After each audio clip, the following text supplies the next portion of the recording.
maestro Ramiro Padilla Tondo para esta mesa de diálogo que va a sacar chispas. Mi querida Meme, te saludo con mucho gusto. Ramiro, te saludo con mucho gusto. Déjame iniciar contigo, Meme. Pues creo que no exagero cuando digo que el presidente Andrés Manuel López Obrador puso contra las cuerdas al PRI.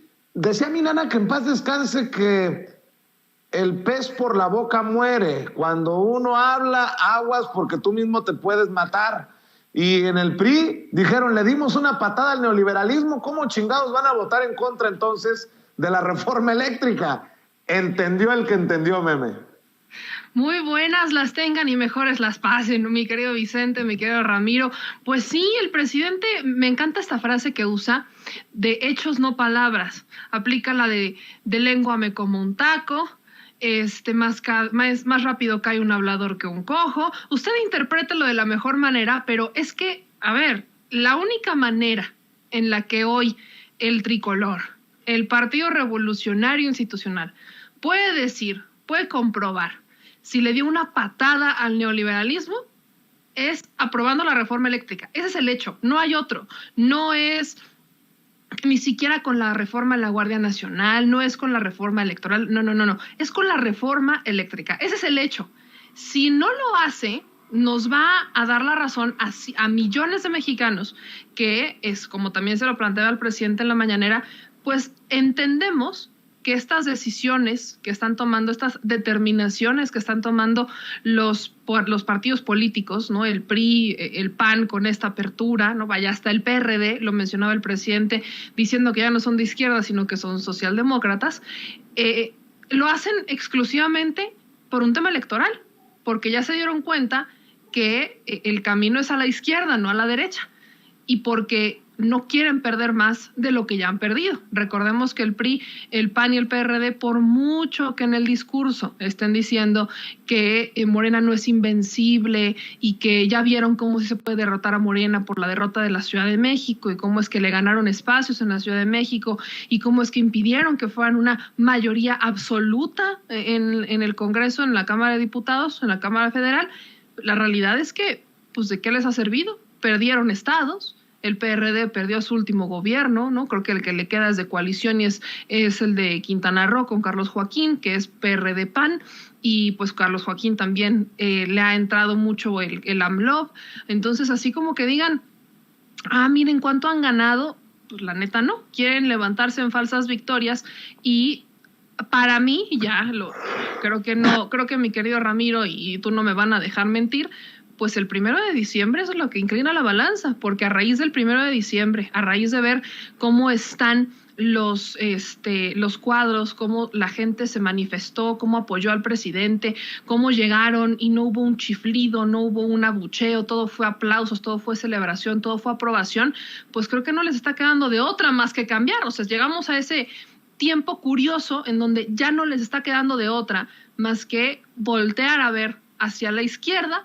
Vamos a ver, muchos de nosotros, insisto, sabemos y lo podemos inferir así, que es meramente por conveniencia, pero como dice el presidente, hechos no palabras. Bueno, qué interesante lo que planteas, Meme. Querido Ramiro Padilla Tondo, yo no sé si son mis ganas de, como dicen, de ver arder el mundo. Me dicen, a ti te gusta ver arder el mundo, cabrón, y sentarte a cruzarte de brazos ahí. Pero o el PRI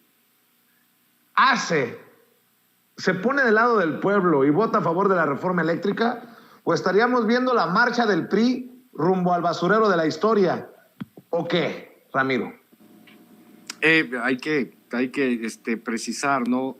La parte en la cual el PRI pierde el rumbo. Hay que recordar que con Miguel de la Madrid no creo que hubiese participación de privados. El que le abrió la participación a privados era obviamente Carlos Salinas de Gortari, y de ahí todo vino en declive. Lo que plantea el presidente hoy básicamente es que les van a dejar el 46% del mercado, que esa es una porción gigantesca.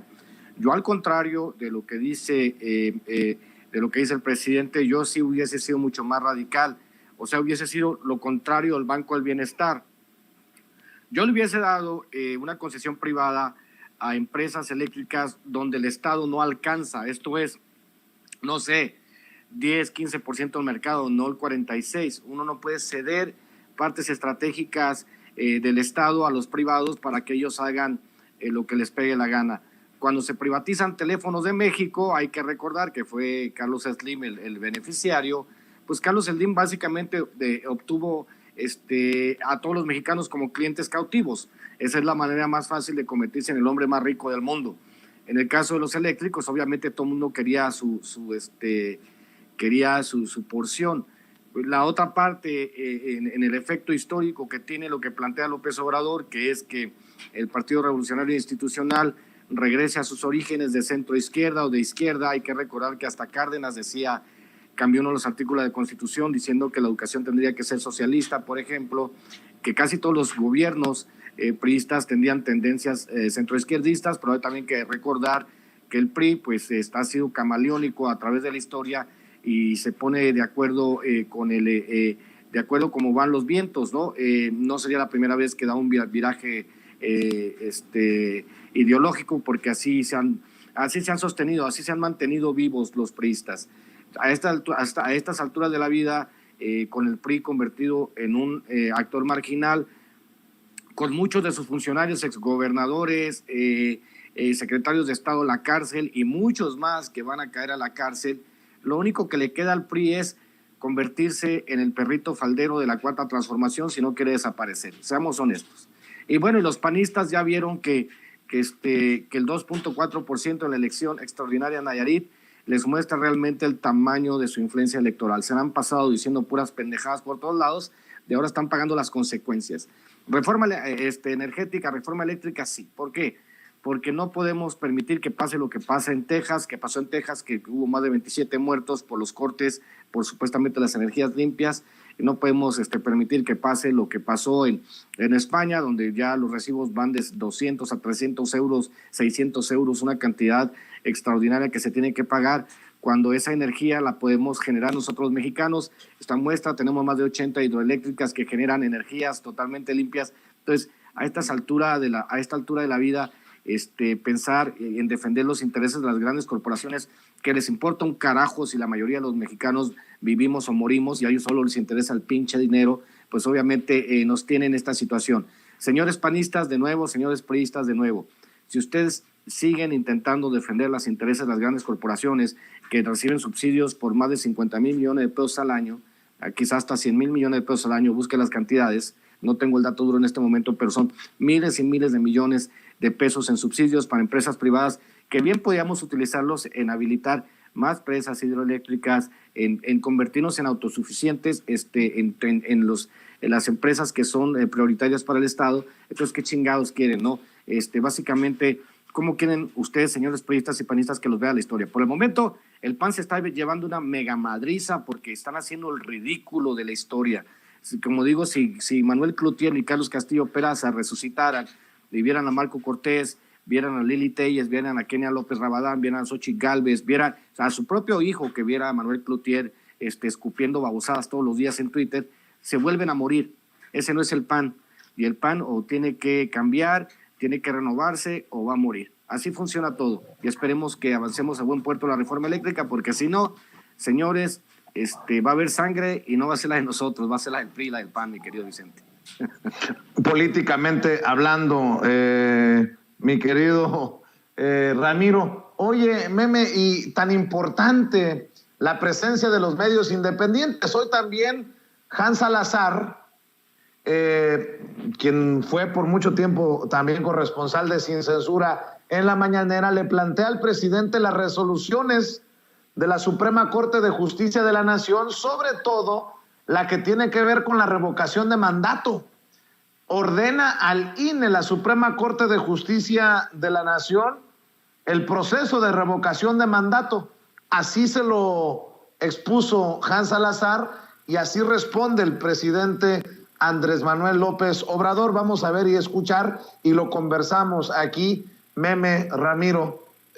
Adelante, compañeros.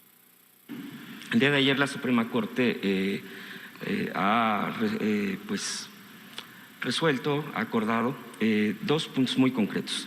Uno, el INE acudió a la Suprema Corte por el tema del recorte presupuestal, porque no han estado conformes, tampoco ha habido pues una situación de otra alternativa que ellos pongan, pero la Suprema Corte ya señala el acuerdo del ministro Franco que es improcedente la suspensión respecto a que el INE no tenga que hacer ajustes a su presupuesto, como se prevé en el artículo 4º transitorio del decreto por el cual se expidió la Ley Federal de Revocación de Mandato, así como que se exima al instituto y a su personal de las sanciones administrativas, penales o de diversa índole a que hubiera lugar.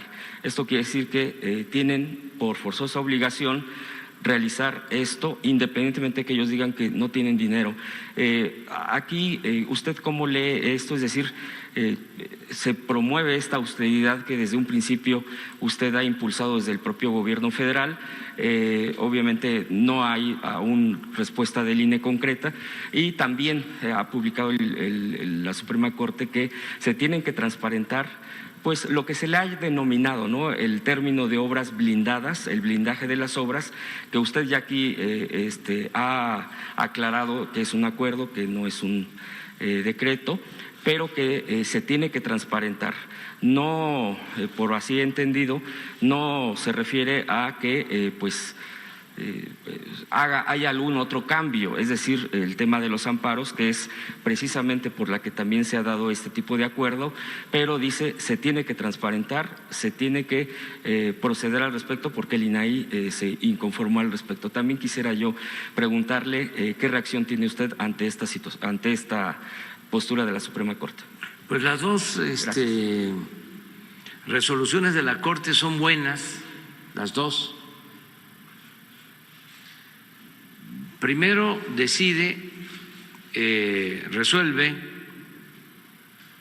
que se tiene que hacer la consulta para el día 10 de abril, es la revocación del mandato.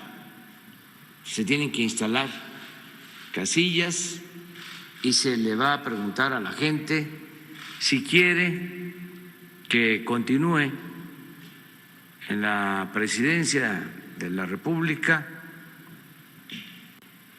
quien ya saben ustedes, o que renuncie.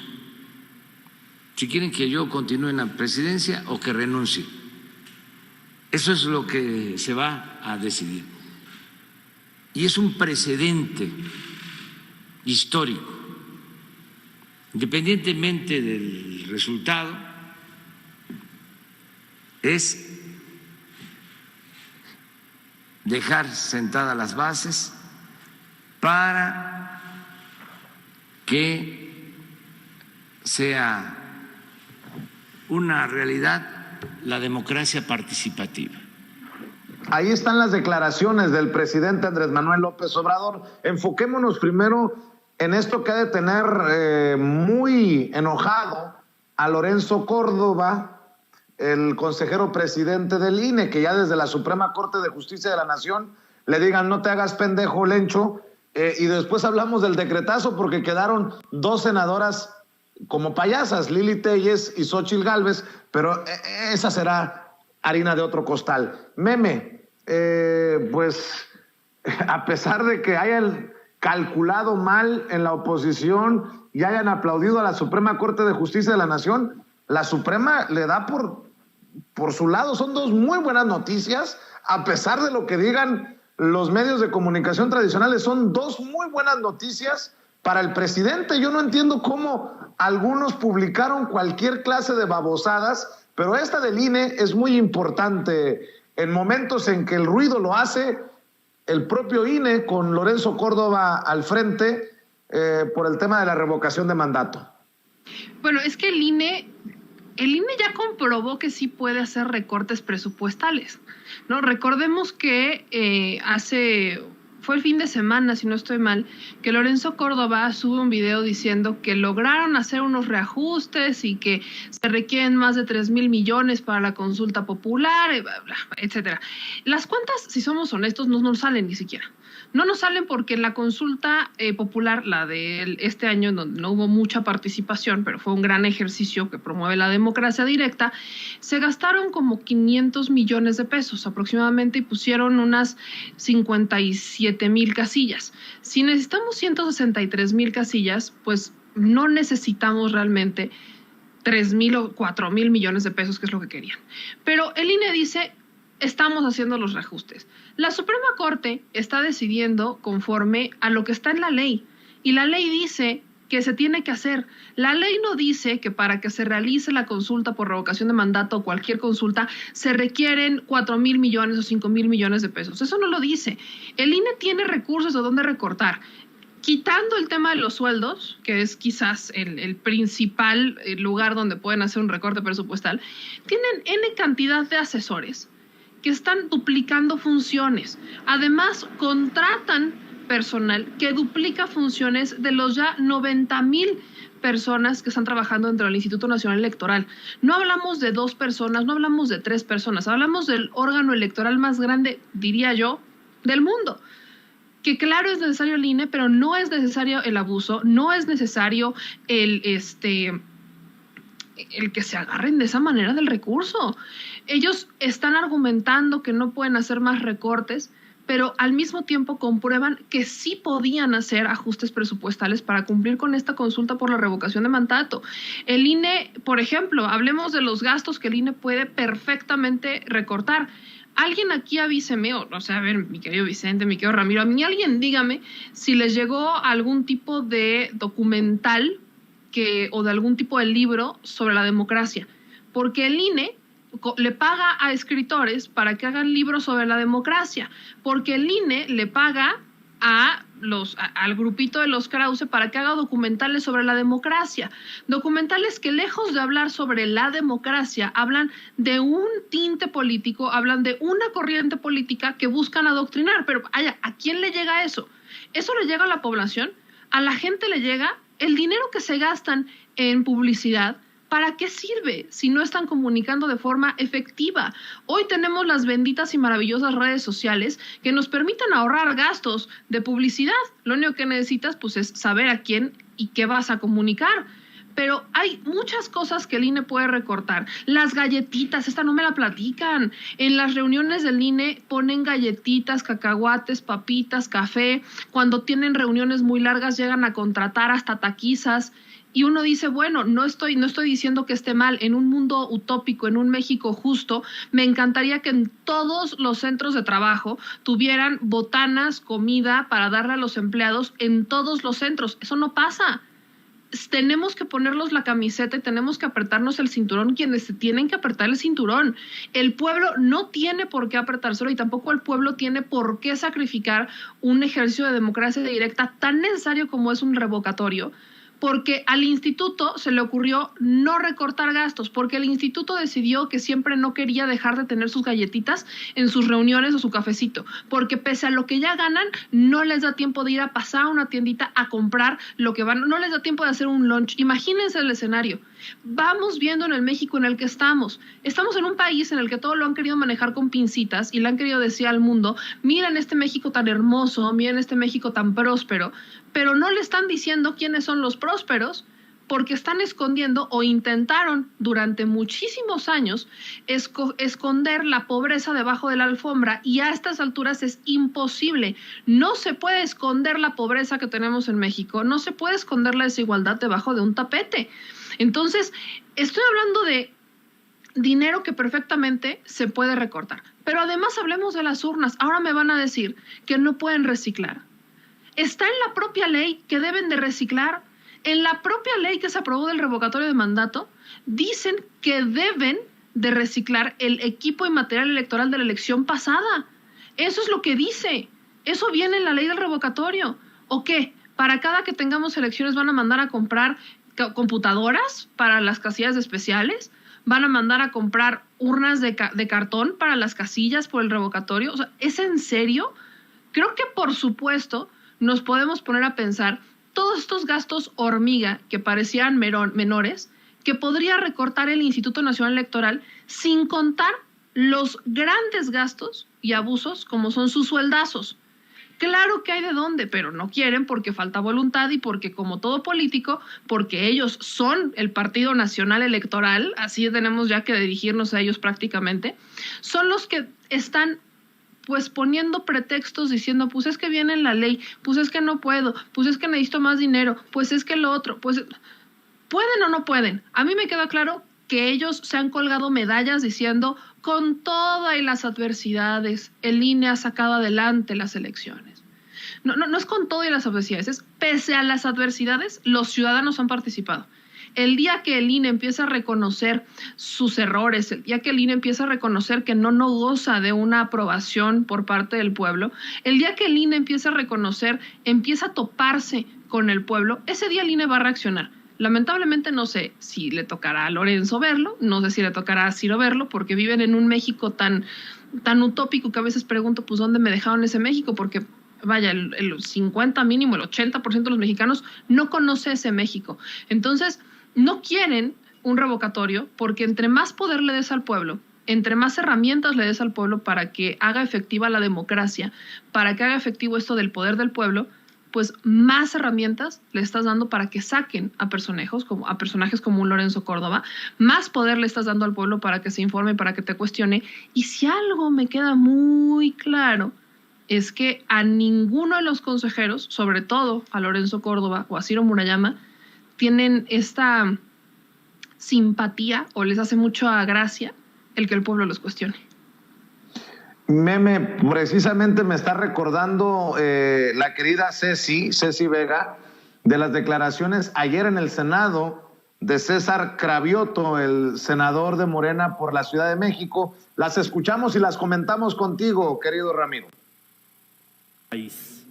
Si dividimos 528 millones de pesos entre 59,000 casillas, da que cada casilla o cada mesa receptora costó 8,949 pesos. Si le tomamos la palabra a Lorenzo Córdoba de que ya tiene hoy 1,503 millones de pesos para la consulta y necesitan poner el mismo número de casillas de una elección constitucional, que son 161,000 casillas. Si dividimos 161,000 casillas entre 1,503 millones de pesos, da que cada mesa receptora costaría 9,335 pesos, o sea, un poquito más de lo que costaron las mesas receptoras del juicio a expresidentes. Esto quiere decir que con 1,503 millones ya tiene dinero suficiente el INE para hacer la consulta y para poner 161,000 casillas. Él dice que necesita 3,800 millones. Si dividimos 3,800 millones entre 161,000 casillas, estaría costando cada mesa receptora 23,602 pesos, cuando en la de juicio a expresidentes costó menos de 9,000 pesos cada mesa receptora. Entonces, o quieren, y lo voy a decir con todas las palabras, o quieren robarse el dinero, o quieren poner más trabas para que no se haga la consulta. Con 1,503... Pues con eso me quedo. O quieren robarse el dinero o quieren poner más trabas para la consulta de revocación de mandato, dice César Cravioto, mi querido Ramiro. Quiero hacer una precisión, es importante para que nuestra familia sin censura, nuestros oyentes primero. Madame Kika, te mando un abrazo, ya te mando un mensaje, ya sabes que te queremos aquí. Quiero hacer una aclaración. Primero que nada, es Instituto Nacional Electoral SADCB, Sociedad Privada de Capital Variable, ¿no? Sociedad Anónima de Capital Variable. ¿Qué es la industria electoral? Vamos a debrayar un poco, vamos a elaborar. La industria electoral es aquellos negocios que giran alrededor de todas las elecciones. Lo sabemos, en todas las elecciones municipales, estatales nacionales, hay toda una industria que se encarga de hacer las cosas súper caras. Estamos hablando de los proveedores de todos los partidos políticos, en este caso podríamos hablar de los proveedores del Instituto Nacional Electoral. Habría que preguntarnos quiénes son los que fabrican la parafernalia para elaborar las papeletas para las elecciones, quiénes son los proveedores en general, ¿no? Los que se encargan de que esta industria floreciente se encargue de enriquecerse.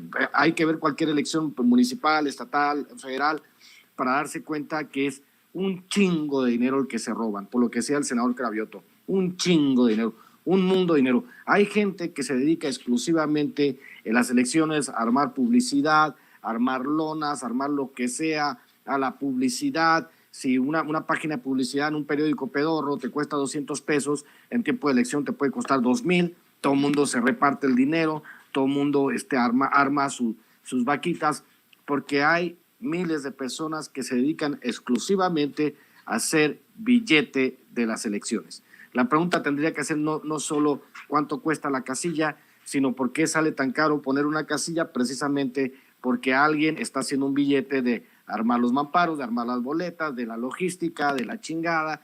¿Por qué? Porque quizá igual los consejeros electorales ya tengan amarrados negocios. Quiero pensar mal, como dicen, piensa mal y acertarás. Y si piensas mal y aciertas, eso quiere decir que ya tiene un montón de compromisos Lorenzo Córdoba y el Ciro Murayama con un montón de proveedores para repartirse la lana que se da en las elecciones, así de fácil. O sea, que no se pongan a jugar con que no les alcancen dinero, porque como lo plantea el senador, pues obviamente dinero suficiente hay.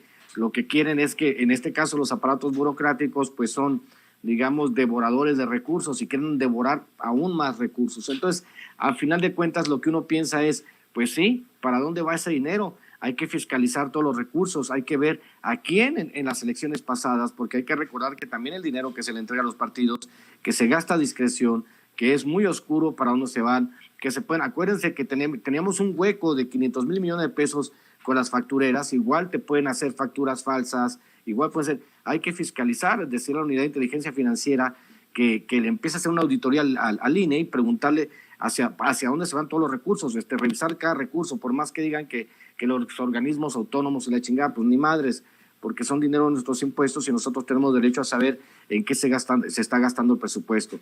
Por eso te digo, es una industria, al final de cuentas, las elecciones en México se han convertido en una poderosa industria donde todo el mundo hace lana. Entonces hay que preguntarle a los organismos que estudian y que vigilan dónde se gasta el presupuesto público, que empiecen a revisar en el INE hacia dónde se va todo ese dinero. Si, como dicen, 1,500 millones de pesos no le alcanzan, pues ningún dinero le va a alcanzar, mi querido Vicente.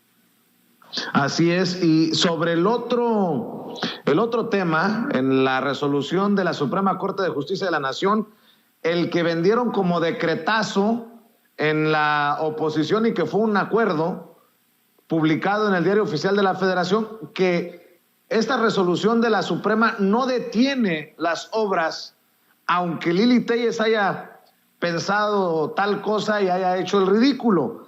Ayer la senadora Lili Téllez, retuiteando lo que publicó el Universal, dice el Universal: última hora, Suprema Corte da revés a AMLO, suspende acuerdazo que blinda megaobras. Y Lili Téllez escribió: tenga para que aprenda, senadora Olga Sánchez Cordero y pandilla que la acompaña. No, bueno, qué cosas. Y Xóchitl Gálvez hasta video hizo. Permítanme proyectar el video, Ramiro Meme, y los comentamos porque en la oposición quedaron como payasos. Lo que decían es que era un golpe de Estado y la Suprema terminó dándole la razón al presidente para que no se ocultara nada, para que nada fuera opaco, para que no se escondiera nada. Y eso lo dijo el presidente siempre en la mañanera. Yo no sé en qué mundo vive esta oposición. Vean a Xóchitl Gálvez.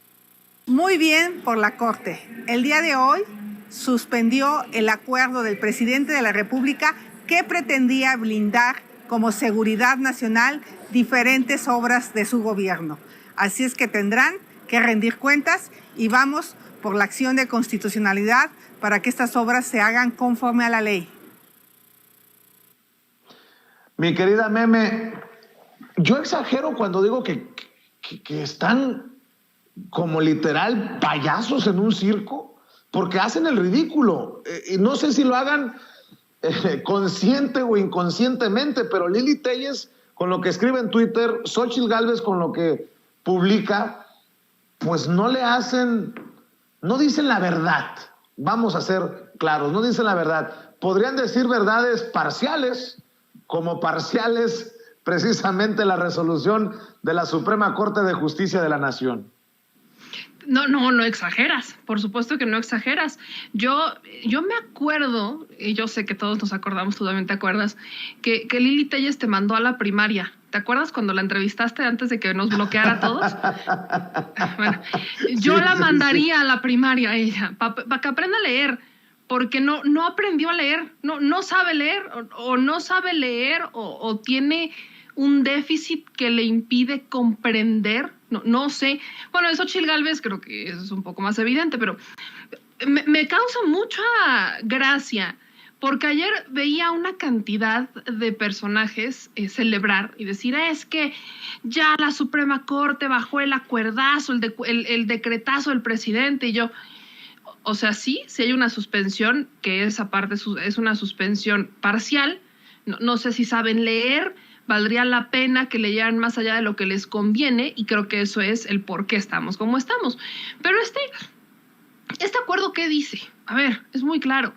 Este acuerdo, quien se le ocurrió que el acuerdo lo hacía el presidente por un tema de transparencia, le han pasado 3 años de noche. No sabe qué ha pasado en 3 años, porque pensar y centrarnos en ese análisis tan reducido y tan diminuto exhibe exactamente lo que te digo, lo que les digo. Es un problema, vaya, por eso estamos como estamos, porque tenemos antecedentes de un presidente que se ha pasado cuestiones de seguridad nacional por el arco de la presidencia. Y el ejemplo más claro es Salvador Cienfuegos Cepeda. ¿Qué otro presidente en su sano juicio se hubiera atrevido a publicar un expediente de la DEA y decir, miren, por esto lo estaban acusando, cuando ese sí es un asunto de seguridad nacional? Nadie se hubiera atrevido. Entonces, por supuesto que en la parte ciudadana, incluso como reportero, quedaba como la espinita del a ver si no, y no el presidente, sino la Sedena, cuando uno solicita información, dijera, bueno, pues como es de seguridad nacional no tengo por qué informarlo. Y hablo de los funcionarios de abajo. Uno tenía esa espinita, pero yo tenía, y eso lo hablo por mí, yo tenía la garantía que si esto pasaba, se podía llegar a la mañana y decir al presidente, oiga, presidente, es que la Sedena nos dijo que es un asunto de seguridad nacional y que no nos pueden entregar los contratos. Y que en ese momento el presidente publicaba los contratos y le daba una lección a la Sedena. Eso ya tenemos antecedentes y hay muchos casos en los que ha ocurrido así, muchísimos casos, incluso hasta con la propia fiscalía, ¿no? Creo que han ocurrido muchos casos. Entonces, fíjate, quien pensara en eso, creo que estaba muy mal en ese análisis, ¿no? Fíjate, Meme, que yo no recuerdo algo que diga el presidente, no podemos darlo a conocer, no recuerdo. Lo único con lo que fue muy reacio el presidente fue con aquella lista de los chayoteros. Acuérdate que tanto insistimos en sin censura, de que denos la lista de los chayoteros, de los más beneficiados en tiempos de Peña Nieto. No, que no se puede, que esperen. Es lo único que creo que el presidente medía por la reacción que iba a haber de los calumnistas y de los medios y de los personajes. Pero de ahí en fuera yo no recuerdo algo que el presidente diga, esto no se puede dar a conocer.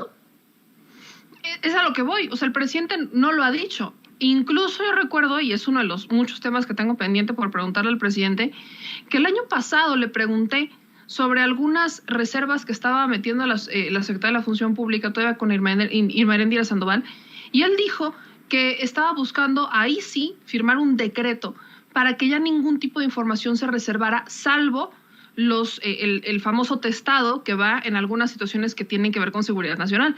Pero, perdón, me ahogo, imagínate nada más. Pero lo que sí tenemos es un escenario de un presidente transparente. ¿Qué presidente, y vamos a la respuesta que da hoy en la mañanera, si el objetivo, vamos a ponernos en la cabeza de los opositores, de Lili Téllez y de todos ellos, si el presidente realmente hubiera querido bloquear o blindar estas obras por un tema de transparencia, ya hubiera dicho algo en la mañanera. Y al contrario, lo que menciona en la mañanera es que lo celebra. celebra porque lo único que pasó es que nos dio una garantía en papel, garantía para aquellos que criticaban la administración que por la transparencia, es una garantía que para aquellos que no analizamos de forma tan cuadrada, ya teníamos, porque sabíamos el caminito, pero que los opositores, como no tienen otra cosa que criticar, es lo primero que criticar. Pero vamos al meollo del asunto, vamos al punto medular. Esta suspensión provisional, en la parte que no leyeron, dice: se niega la suspensión en los términos precisados en la parte denominada apartado segundo. Es improcedente la medida cautelar solicitada para suspender las acciones que se indican en el acuerdo. Eso es lo importante. Y eso es lo que le da la razón a Olga Sánchez Cordero. Porque la entonces secretaria de Gobernación, ahora senadora y presidenta de la mesa directiva del Senado, les dijo a los senadores de oposición, a la señora Lili Telles, que el Senado no era para poner esta medida. ¿Quién sí era para dar este paso de acción de inconstitucionalidad? El INAI. Y eso lo dijo Olga Sánchez Cordero, que el Senado no podía, no era quien, no había atribuciones en el Senado para presentar la acción de inconstitucionalidad, pero que eso no eximía de que los que sí fueran agraviados lo pudieran hacer. Esto comprueba exactamente lo que se les dijo. La razón por la que Olga Sánchez Cordero no cede a las presiones de los panistas, no les sigue el juego porque la querían utilizar para ponerla en contra del presidente, y les comprueba que efectivamente el Senado no tenía el interés legítimo. Era el INAI, porque lo único que se iba a resolver era el tema de transparencia. El presidente tiene la posibilidad de firmar ese tipo de acuerdos cuando son internos, que son, le digo yo, para desburocratizar y para acelerar los procesos y meterle un freno a los amparos. El presidente lo confirma, se confirma con esta suspensión y se le confirma a los opositores, pero como su capacidad de análisis es tan limitada, pues tienen que regresar a la primaria, diría una famosa filósofa, Lili Telles. Querido Ramiro Padilla Tondo, ¿tú cómo ves? Yo diría que a Lili Telles, antes de criticarla, hoy la voy a defender. Deben de ponerse en sus zapatos. Igual deben de ponerse en los zapatos de Kenia López Rabadán. Creo que producción ya tiene la foto. Ahí está. Pónganse en sus zapatos, señores, entiendan.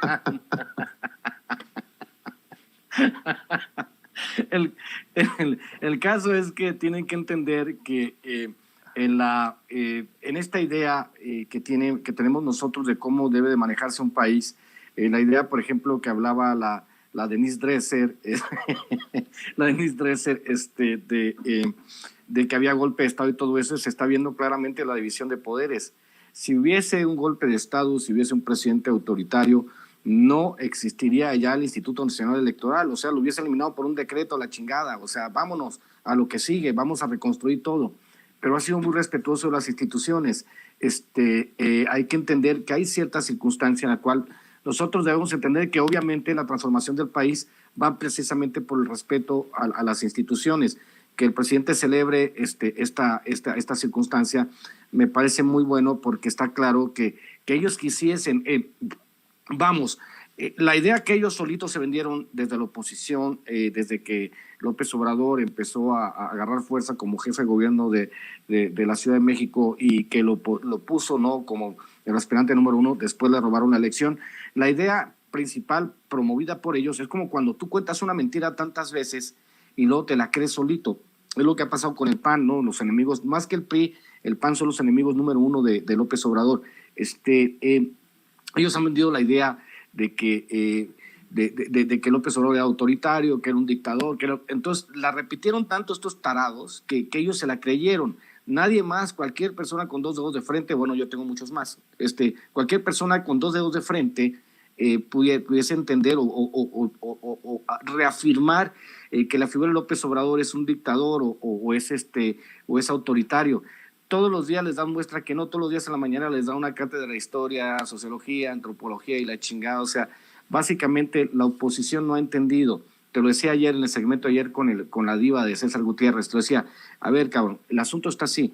El asunto está que si la oposición apenas están dando signos como quererse asentar a negociar con el gobierno, sobre todo los del PAN, los del PRI, ya sabemos que los del PRI Nomás necesitas estos 2 deditos para torcerle la mano, ¿no? Hacerle así nomás y los priistas tienen que ceder o van a desaparecer.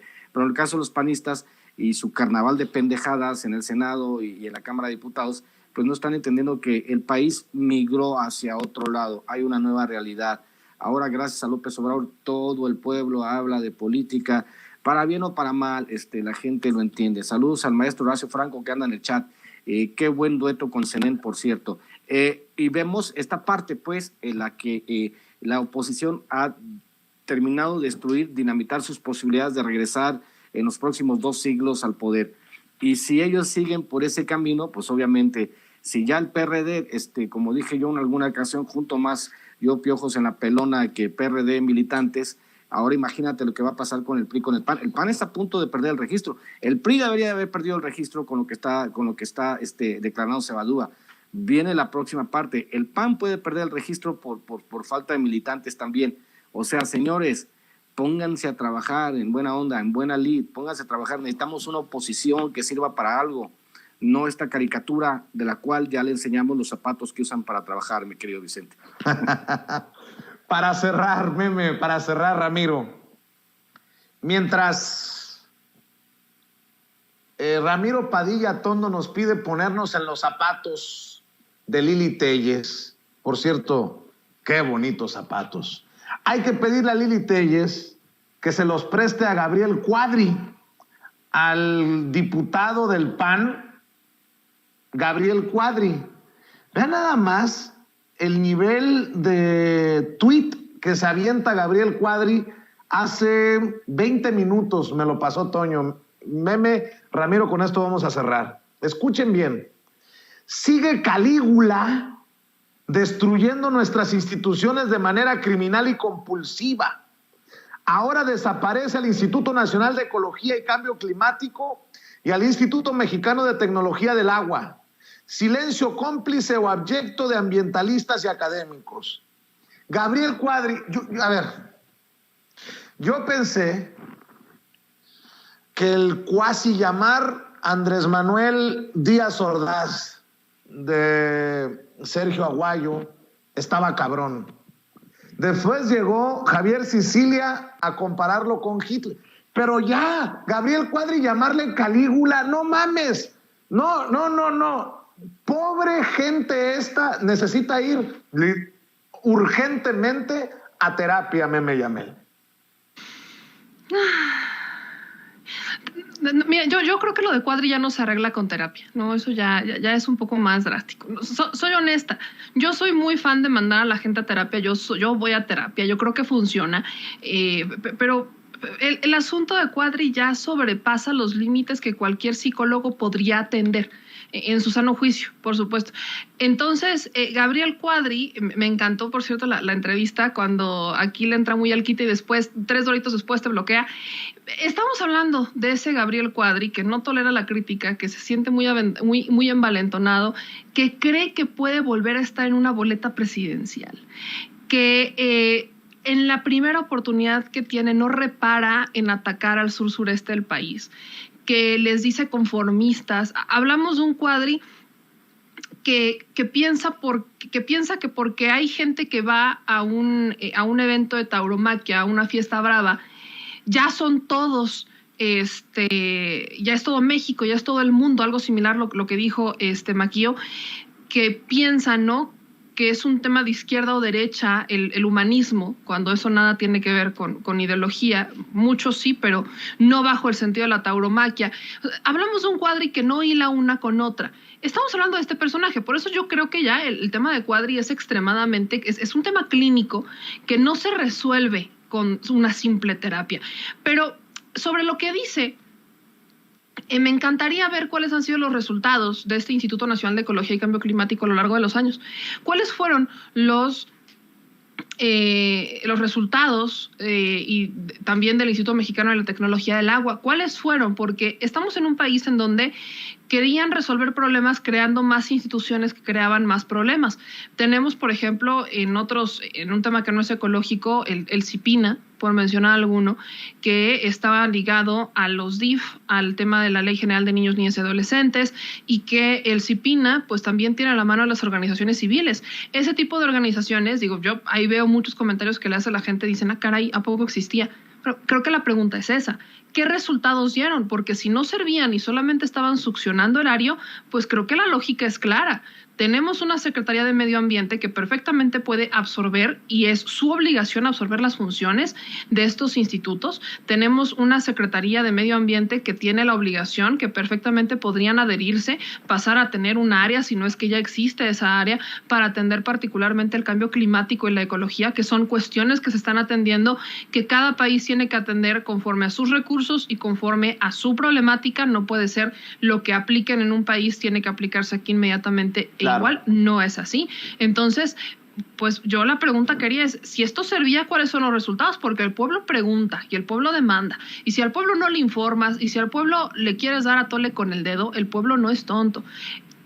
Y eso creo que es de las frases que más repite el presidente y en las que más creo que tiene razón, es justamente esa. Tonto el que cree que el pueblo es tonto. Porque la gente lo que hoy le llaman polarización, esa polarización que critica también el propio Gabriel Cuadri, ya existía desde hace muchos años. Entre más desigualdades teníamos, mayor polarización.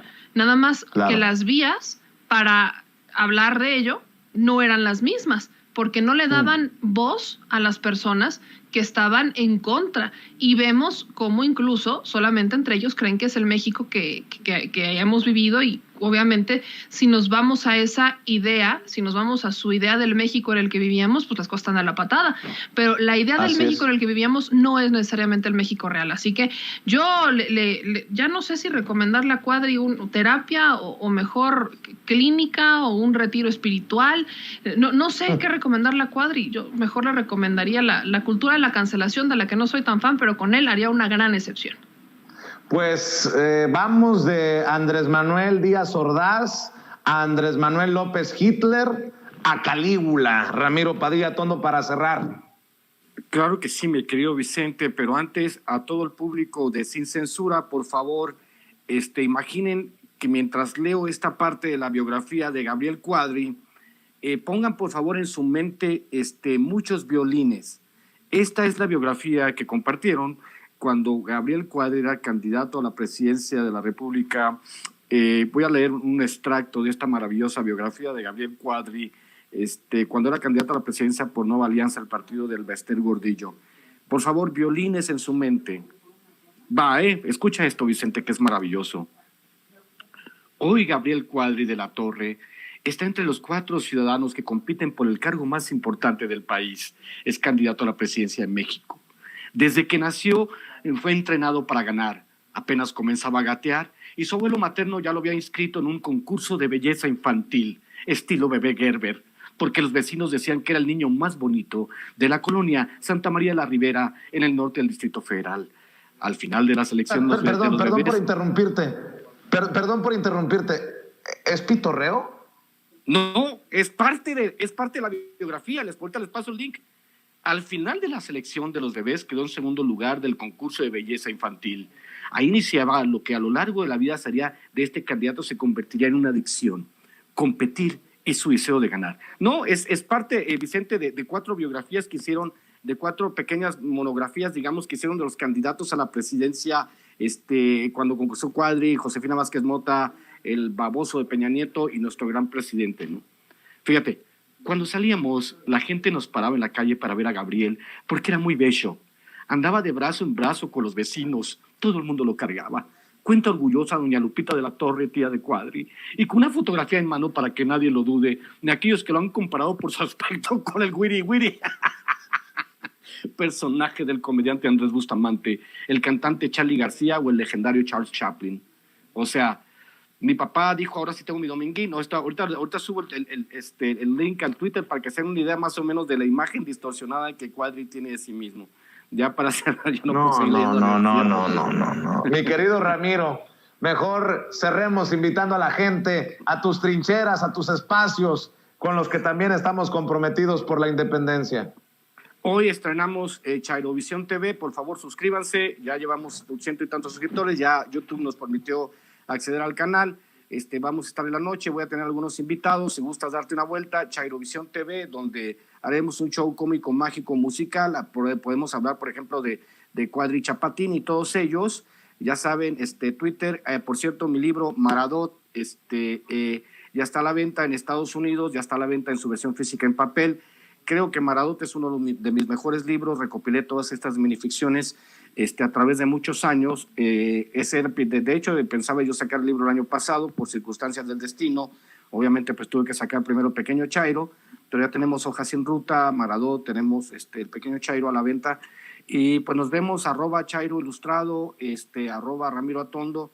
Y por favor, si usted es el primero que lee Maradot, para que le vaya contando a la gente qué clase de librazo me aventé. Me amo a mí mismo por haber escrito esta clase de libro, mi querido Vicente. Meme, te mando unos besotes. A ver si nos vemos mañana o pasado mañana. Corazón peñanetista a todo el auditorio sin censura. Y recuerden, subiré la biografía de Gabriel Cuadri en un momento en Twitter. Muy bien, mi querida Meme Yamel, a ti te apoyan en las noticias al Chile y en muchos espacios que también estás abriendo, por los que estás abriendo brecha, mi querida Meme. Muchas gracias a mi querido Chairovisión, a mi peloncito, que tenemos ahí un café pendiente, oye. Pero muchísimas gracias, mi querido Vicente, porque esta siempre será nuestra familia sin censura. Y yo no me quiero despedir sin antes pedir una disculpa porque secuestré el micrófono hoy en la mañanera. Por ahí me dicen una de cal por las que van de arena. Hoy yo acepto toda la crítica. Secuestrar el micrófono una vez al año no hace daño. Entonces, muchas gracias a todos los que nos apoyan. Nos encuentran en todas las redes sociales como @meyamelca, y pues aquí andamos todos los miércoles en Sin Censura con mi querido Vicente y con mi querido Ramiro. Muy bien, pues a dejar la víbora chillando nuevamente en Palacio Nacional. Te mando un abrazo, Meme, te mando un abrazo, Ramiro. Muchas gracias por estar aquí en esta mesa de diálogo, una de las favoritas de la audiencia de Sin Censura. Y ya va llegando